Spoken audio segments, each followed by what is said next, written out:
One of the things that almost everybody asks us in one way or another is if we had fun on the trail, or, oh, I bet you had a great time, is a common response.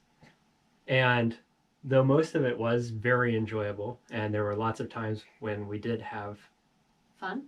standard fun, I think that that an answer to that question is much more complicated, really, because there are so many points in the trail that are a lot of effort, a lot of work. Like when it's sweltering hot and you have to go straight up the mountain with no switchbacks, which happens somewhat frequently on the Appalachian Trail. That's not exactly fun in the moment. It's more fun when you're done. And so that's what's commonly referred to as type 2 fun.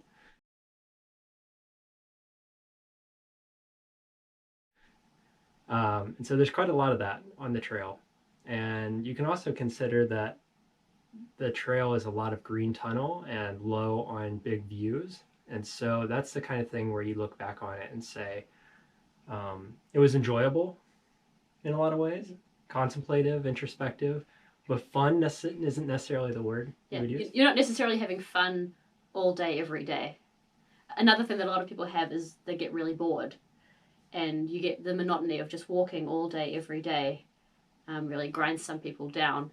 And it's another one of those things that when you look back, you kind of skip over the boredom bits and see the whole journey as a fantastic experience. But if you really look into it, there was a lot of times where you might not have been having quite as much fun. So you can respond to that question usually with, Paul's like, yeah, it was great, but, and then what do you say? Because the answer is quite a bit more complicated than that ultimately. A lot of people also talk about, especially online, I've seen a lot, the phrase embrace the suck, suggesting that a lot of the trail is going to be unenjoyable or downright sucky. And I guess that neither of us ever thought the trail sucked. No. The idea of embracing the suck day after day and pushing through that is not something that we ever dealt with. So in that regard, I guess it really was a lot more enjoyable and a lot more fun than a lot of people make it out to be. It's not so much like a day-to-day grind as some people suggest. If anything about the trail did suck, it was the mosquitoes. And really, that was only a handful of days at most where there were so many mosquitoes that was really the sole point of focus as we hiked. It was in the 100-mile wilderness. I know there was a day. And somewhere mid-July, I know it was the day before my birthday. I don't remember where we were, but we were in a swamp and it was awful. Yeah, so less than a handful of days that had anything that we might say sucked, and it was almost always related to the number of mosquitoes and other... Or the flies as well. There was a few days where the flies kept trying to burrow into my braids. Yeah. Walking along trail can be a bit monotonous, and everybody deals with that monotony differently. For me, I generally like to walk at least half of the day, if not the whole day, kind of more aware of my surroundings and enjoying nature, so to speak. And then usually after lunch or after 10 miles, that's kind of my rule. I've got to make it to 10 a.m. or 10 miles.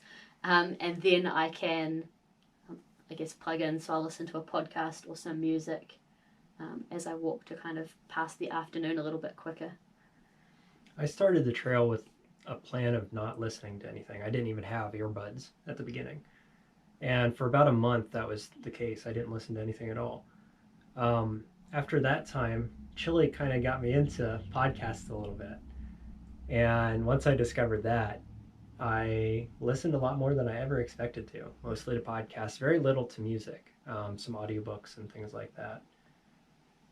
I should also add that early on the trail, before Raiden started listening to podcasts, when we were walking together, I often didn't listen to anything at all because we had the conversation, and even just walking around each other was kind of enough. I also feel like a little bit, well, I did at the time, felt a little bit weird putting my headphones in and listening to something if he was walking along not listening to anything. But then after he discovered podcasts, he would listen to a lot, and then I would sometimes listen or sometimes not listen. Kind of, if you were plugged in, then I'd often plug in, but not all the time. And in retrospect, I think that getting so into podcasts kind of led me into planning more for post trail in the future and everything like that, and may have led a little bit to some of the boredom that I felt later in the trail. I think that maybe boredom isn't even the right word, but it was more like I was excited for the things that were going to happen after the trail. And so the monotony got to me maybe a little bit more than it would have otherwise, and certainly more, I think, than it got to you. Yeah, I struggled a little bit at the end of the trail when you were so ready to be done and move on to other things, to try and not let your mindset become my mindset just because we were hiking together.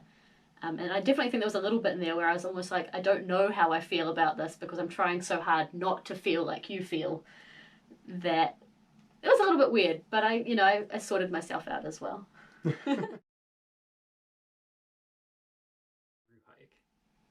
For me, I wanted to make sure that I passed by every single white blaze on the Appalachian Trail. And part of that comes from the definition laid out by the 2000 Miler Club, which is, I think, part of the ATC. And we have both applied and been accepted to that club. And they say that you ought to put in your complete effort to doing every single mile on the trail, I think is how they define that.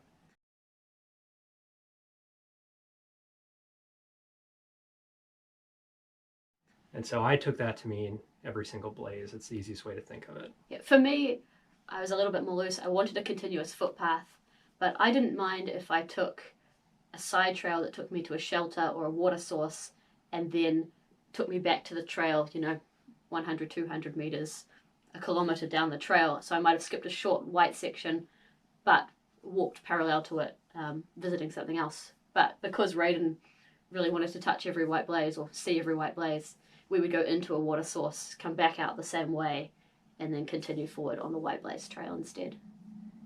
We met a lot of people on trail who were willing to do a similar thing to my original approach, taking the blue blaze trail to a shelter and then, taking the kind of heading north and getting back onto the AT where they could. But we also met a few people who skipped sections outright.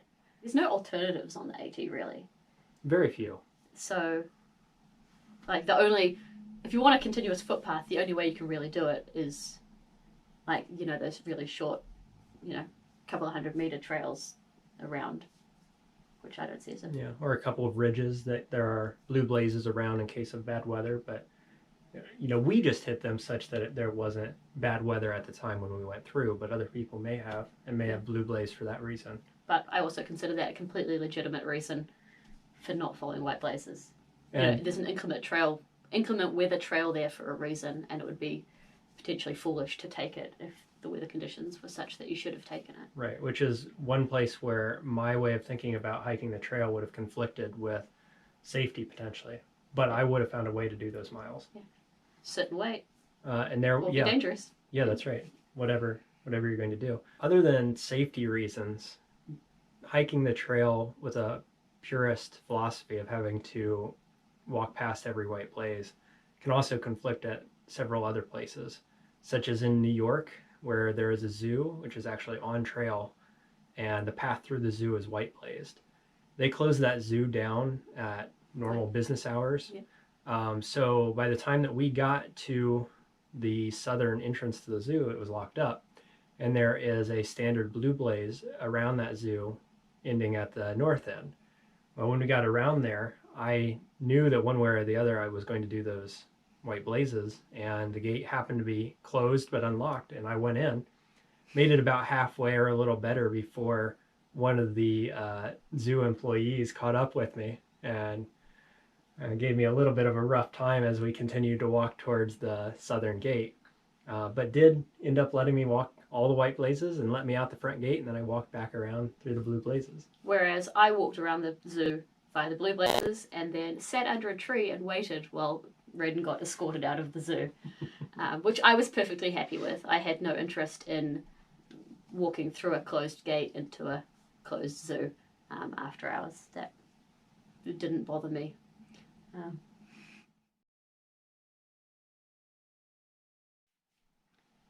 From previous years, we know that about 20% of people who start the trail finish it, which is a relatively low completion rate. But almost everybody we met and got to know well on trail finished the trail. We know of a couple of people who we know got off trail for a while, but we're not sure if they got back on and finished.